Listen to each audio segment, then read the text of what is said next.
Bonjour chers élèves, j'espère que vous allez bien. Aujourd'hui, on va corriger les exercices que je vous ai donnés à propos de la leçon de l'orthographe, les homophones et les paronymes de la page 354. Et je vous ai donné de faire les exercices de la page 355. Pourquoi? Tout simplement pour pouvoir maîtriser les homonymes, pour pouvoir maîtriser les homonymes, bien sûr, homophones et paronymes. D'accord? Donc, et surtout, on a parlé des paronymes, on a dit que les paronymes, c'est la partie la plus importante dans le sens où ça demande de maîtriser le sens, de savoir le sens avant de pouvoir les distinguer. Donc, c'est pas vraiment une notion qui est facile à distinguer ou bien qui est facile à faire parce que pour distinguer les paronymes, donc on a vraiment besoin d'une certaine connaissance de vocabulaire et surtout des sens des mots paronymes, d'accord? Voilà, j'espère que vous avez fait le travail parce que si vous avez fait le travail, vous allez comprendre de quoi je parle. Je parle d'un côté qui est très important. Si vous avez fait les exercices de la page 355, vous allez comprendre à quel point c'est pas facile vraiment de distinguer les paronymes. Ça demande quand même beaucoup de concentration et ça demande vraiment un vocabulaire très bien. Alors, voilà pourquoi ils vous ont dit d'utiliser au besoin un dictionnaire. Si vous l'avez vu, cette phrase impérative que vous avez n'est pas donnée comme ça par hasard. Utiliser au besoin un dictionnaire, ils savent très bien que vous aurez besoin d'un dictionnaire. Pourquoi? Parce que vous aurez besoin de bien maîtriser le sens, de bien comprendre le sens du mot pour pouvoir le mettre correctement dans la phrase, d'accord? J'espère que vous avez fait le travail et si vous avez fait le travail, je suis sûre et certaine que vous avez utilisé le dictionnaire. Vous n'avez pas vraiment pu faire le travail seul, c'est un peu difficile, voire même impossible, d'accord? Surtout si on se base sur vos connaissances, votre niveau. Donc votre niveau ne permet pas de faire tout le travail. Bien sûr, je parle d'une manière générale, ça ne va pas vous permettre de faire tout le travail, de répondre à tous ces mots tout seul parce que vous avez tous ces mots dans la tête. C'est presque impossible. Si vous l'avez, ben c'est génial, c'est vraiment parfait, c'est excellent. Mais pour la majorité, je crois, si ce n'est pas pour tout le monde, vous avez vraiment utilisé le dictionnaire pour pouvoir répondre à plusieurs exercices, surtout de l'exercice 1 à l'exercice 4. Ça exige vraiment de voir et de recourir au dictionnaire. Alors, si vous avez fait le travail, j'espère que vous avez bien compris, que vous avez vraiment ajouté plusieurs mots à votre vocabulaire, à vos connaissances. C'est très important, c'est très bien si vous avez fait le travail. Je crois que vous l'avez fait, d'accord? Je vais vraiment dire que mes élèves, ils sont vraiment sérieux, donc ils ont fait le travail. Voilà pourquoi on va passer directement aux corrections.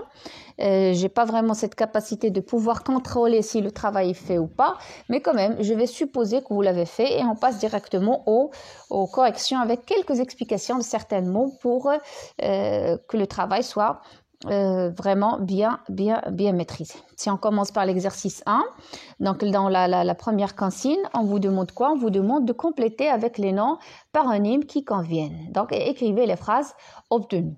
Donc, les paronymes que vous avez, c'est intention, attention, évasion, invasion, affluence, influence, conversation et conservation. Si on prend la phrase 1, et 2, donc dans la phrase 1 et 2, on avait affaire avec les paronymes intention et attention. Bien sûr, l'intention, c'est le but, c'est ce que je compte faire. D'accord? L'attention, c'est la concentration de l'esprit, c'est rester concentré. Donc, si on prend la première phrase, j'ai l'intention d'aller vous voir prochainement. Donc, c'est-à-dire, j'ai le but, je veux. C'est ce que je compte faire prochainement, je compte aller vous voir. Donc, mon but, c'est d'aller vous voir prochainement. Donc, j'ai l'intention d'aller vous voir prochainement. Dans la deuxième phrase, vous relisez vos exercices avec attention soutenue, c'est-à-dire avec concentration. Restez concentré, laissez votre esprit bien concentré pour pouvoir répondre aux exercices. Donc, vous allez les lire avec attention. Troisième phrase, il y a une grande affluence dans les magasins au moment des soldes. Affluence, c'est-à-dire cette présence de nombreuses personnes dans un endroit. Donc, puisqu'il y a les soldes, puisque c'est le moment des soldes, donc il y a une grande affluence, une grande présence de personnes. Donc ici, on a besoin du mot affluence. 4. Je crois que ta meilleure amie a une grande influence sur toi, d'accord? Là, influence, c'est-à-dire une action continue qu'exerce quelqu'un sur quelqu'un ou bien quelqu'un sur quelque chose, c'est-à-dire elle t'influence, elle a une influence, elle a un certain pouvoir sur toi, donc ta meilleure amie ou bien a une grande influence sur toi. Elle réussit à te convaincre, à te demander de faire des choses avec elle, ainsi de suite. D'accord? Maintenant, on passe à la question, ou bien la phrase 5. On vient d'annoncer l'évasion d'un prisonnier. Donc, l'évasion, c'est l'action de s'évader, le fait de s'évader, s'enfuir. D'accord? L'évasion. Donc, il y a un prisonnier qui s'est évadé. Donc, évasion d'un prisonnier, donc l'action de s'évader. Et 6, l'année dernière, nous avons subi une invasion de sauterelles. Donc, invasion, vient du verbe envahir, c'est l'action d'envahir, c'est-à-dire une arrivée massive d'insectes, bien d'animaux. Ici, il s'agit des sauterelles. Donc, il y a une arrivée massive, c'est-à-dire les sauterelles ont envahi l'endroit l'année dernière. Donc là, il s'agit d'une invasion. La 7e phrase, ce lait a été traité en vue d'une longue conservation. Conservation, c'est-à-dire il va rester conservé pendant une longue durée. Donc ici, conservation, qui vient du verbe conserver. Et la 8e phrase, nous sommes mis d'accord au terme d'une longue conversation, d'une longue discussion. D'accord, ça c'est la correction de l'exercice 1. Vous pouvez mettre pause pour le corriger, puis vous passez à l'exercice 2. Donc l'exercice 2, on vous demande de compléter, c'est la même chose, la même consigne, de compléter les noms avec les noms paronymes qui conviennent. Donc, et on va écrire les phrases obtenues. Là aussi, c'est la même chose, le même travail. On a besoin d'une bonne connaissance du sens des mots pour pouvoir répondre.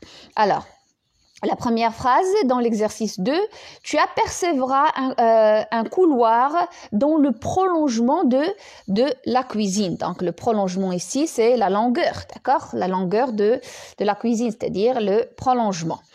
Par contre, dans la deuxième phrase, on va mettre le stage était trop court. Elle a demandé une prolongation de quelques jours. Prolongation, c'est-à-dire l'action de prolonger, demander de prolonger, d'ajouter quelques jours à cette période de stage pour pouvoir le terminer et profiter de ce qui est donné dans ce stage. Maintenant, ce chanteur, troisième phrase, ce chanteur a une voix d'une grande justesse, c'est-à-dire c'est une qualité de la justesse, c'est qualité de quelque chose, c'est-à-dire là, il a une très belle, une voix qui est d'une grande qualité, une très belle voix, d'accord?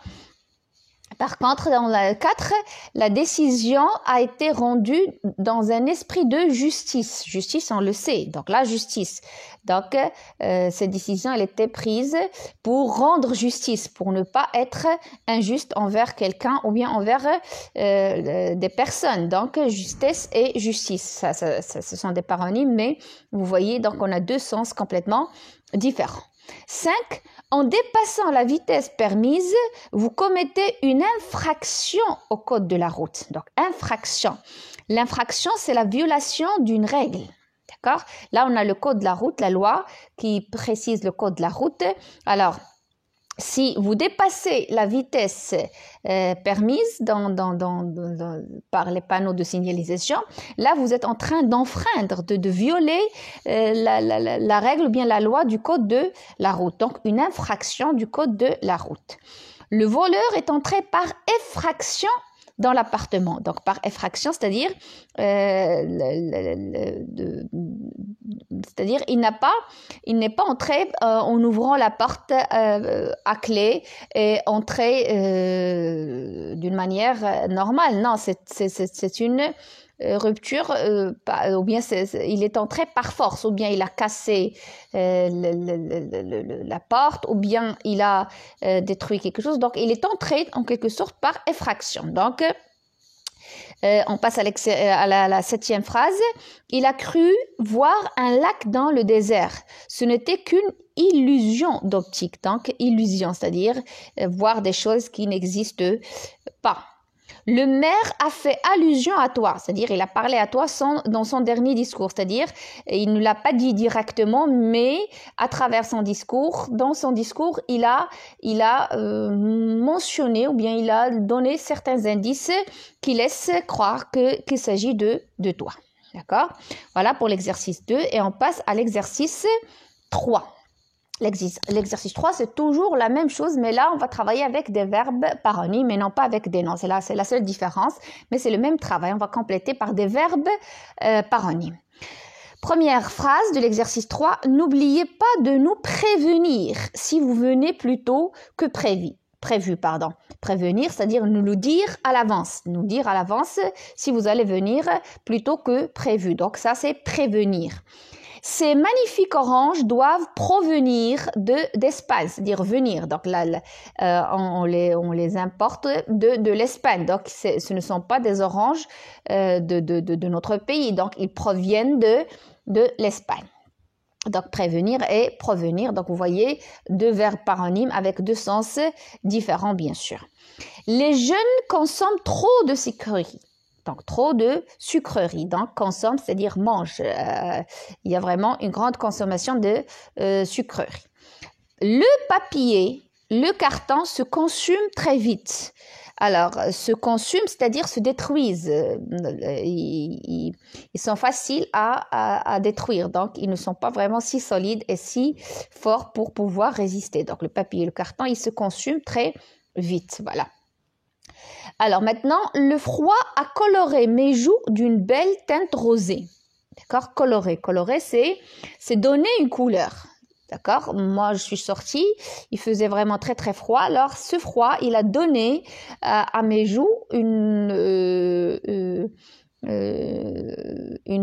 couleur rose, donc une belle teinte rosée. Donc, il a donné cette couleur. Il me semble que Paul a fini de colorier son dessin, d'accord? Colorier, c'est appliquer des couleurs, c'est prendre des crayons de couleur ou bien et de les appliquer pour pour colorier le dessin. Elle a enduit son visage de crème solaire. Donc, enduire, c'est recouvrir. Donc, elle a recouvert son visage de crème solaire. La question mal posée a induit Sébastien en erreur. Donc, induire ici, c'est entraîner à quelque chose. Donc enduire, c'est appliquer, c'est recouvrir avec quelque chose. Par contre, induire, c'est entraîner à quelque chose. Et 9, ce mur s'écroule peu à peu. S'écroule peu à peu, c'est-à-dire il tombe peu à peu. Il tombe en débris ou bien en pièces peu à peu. Le temps s'écoule lentement, c'est-à-dire le temps passe lentement. Voilà, c'est tout pour l'exercice 3 et on passe rapidement à l'exercice 4. Même chose, même consigne, toujours des verbes paronymes.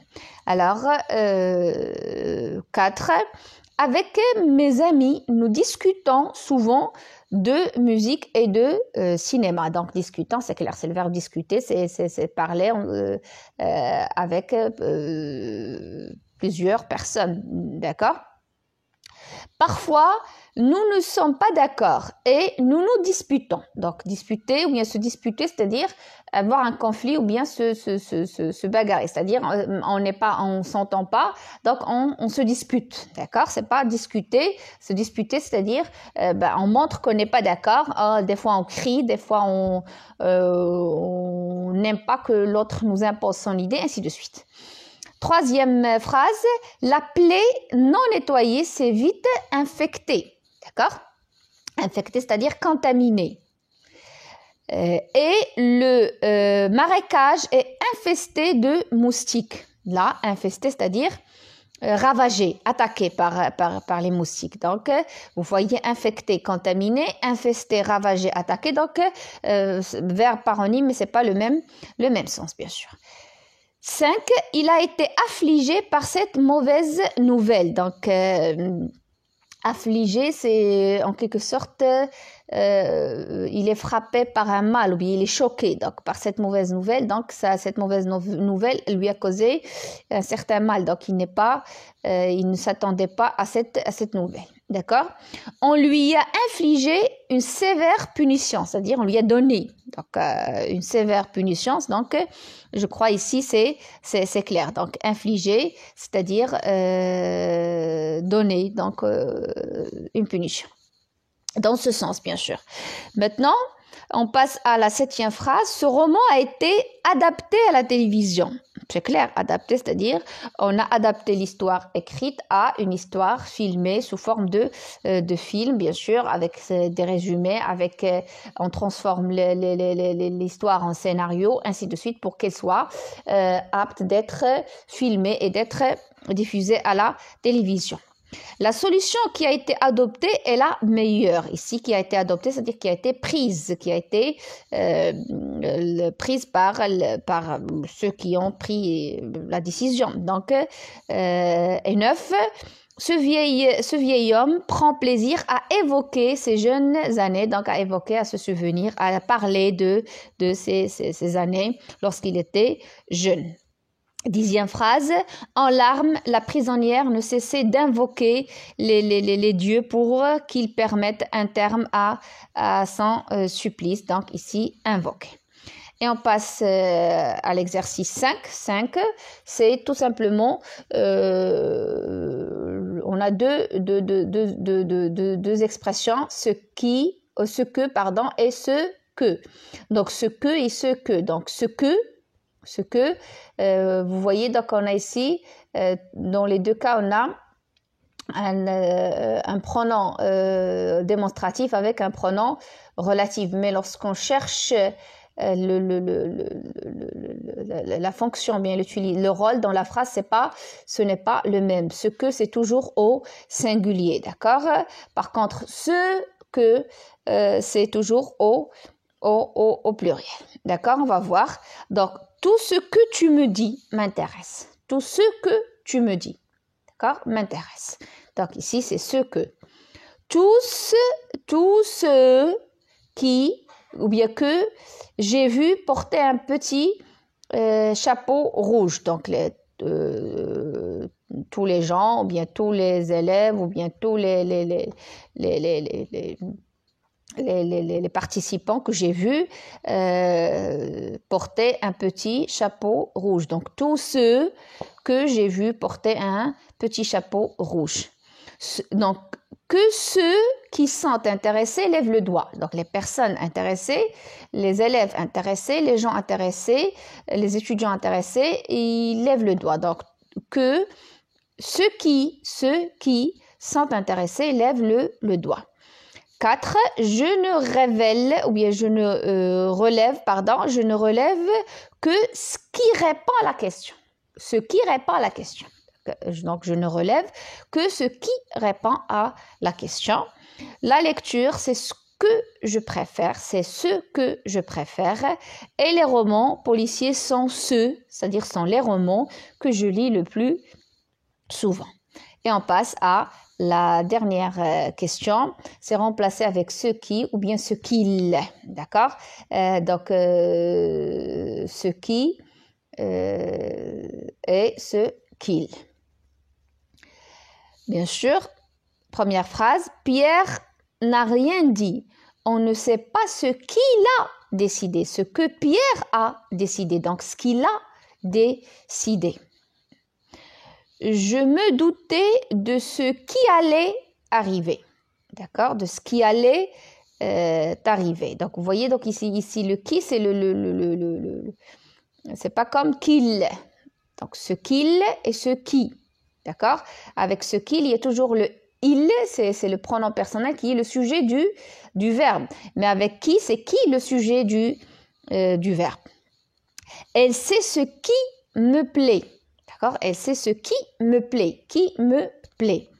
Elle sait ce qu'il convient de faire. D'accord? Ce qu'il convient de faire. Voilà. C'est tout pour cette correction, c'est tout pour cette vidéo. J'espère que vous avez bien quand même compris, que vous avez bien maîtrisé cette leçon, que vous avez au moins compris de quoi il s'agit. Je vous invite quand même, je vais vous écrire ça sur une copie, format PDF, donc pour la fin de la semaine. Mais si vous tenez à faire le travail bien avant, donc vous serez appelé pour la semaine prochaine à faire les exercices de la page 356. Donc, c'est toujours la même leçon. Donc, l'exercice 7, 8, 9, 10, 11, 12 et 13. Bien sûr, la correction sera programmée pour la semaine prochaine. Donc, le temps, donc je vous donne le temps qu'il faut pour pouvoir quand même faire le travail avant de faire la correction. J'espère que ce temps vous permet vraiment de faire le travail et j'espère que vous profitez de ces moments pour faire le travail, pour essayer quand même de dépasser vos petits problèmes, vos lacunes. N'oubliez pas vraiment et sincèrement que je vous aime très fort et restez toujours sage, restez toujours sérieux et au revoir.